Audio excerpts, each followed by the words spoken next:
কোনো রূপকথা নয়, মেসির ডেবিউ ম্যাচ ছিল বড় দুঃস্বপ্ন। কারণটা জানেন? লিওনেল মেসি এই নামটার সঙ্গে আর আলাদা করে পরিচয় করিয়ে দেওয়ার দরকার নেই।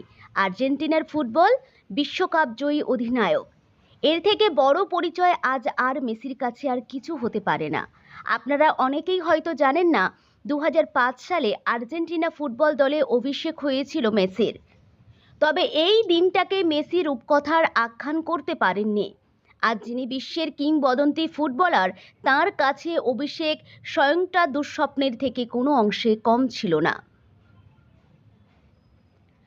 18তেই জাতীয় দলে অভিষেক। তখন মেসির বয়স ছিল মাত্র 18 বছর। ডাক পেলেন জাতীয় সিনিয়র দলে। দিনটা ছিল 17ই আগস্ট। বুদাপেস্টের পুস্কাস স্টেডিয়ামে হাঙ্গেরির বিরুদ্ধে আয়োজন করা হয়েছিল একটি প্রীতি ম্যাচ। ততদিনে বিস্ময় বালক হিসাবে ফুটবল দুনিয়ায় বেশ নামডাক করে ফেলেছেন মেসি। একাই কাঁপিয়েছেন বার্সেলোনা। ফলে আর্জেন্টিনার আগামী তারকাকে দেখার জন্য স্টেডিয়াম উপচে ভিড় জমা হয়েছিল। আর্জেন্টিনা বনাম হাঙ্গেরি। সকলেই আশা করেছিলেন যে এই ডেবিট ম্যাচটা মেসি হয়তো চিরস্মরণীয় করে রাখতে পারবেন, কিন্তু সেটা আর হলো কই।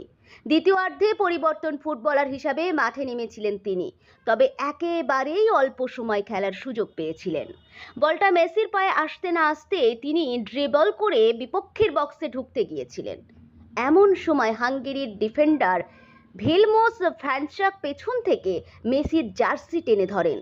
সেই সময় আর্জেন্টিনার এই নবজাতক ফুটবলার হাত দিয়ে ভ্যানচাককে সরানোর চেষ্টা করেছিলেন।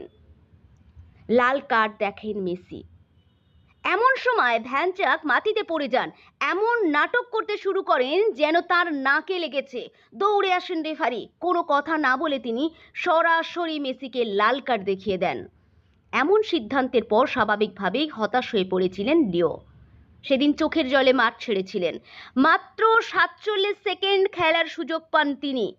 পরবর্তীকালে একাধিক ফুটবল বিশেষজ্ঞ জানিয়েছিলেন, রেফারির ওই সিদ্ধান্তটি দুর্ভাগ্যজনক এবং বিতর্কিত ছিল।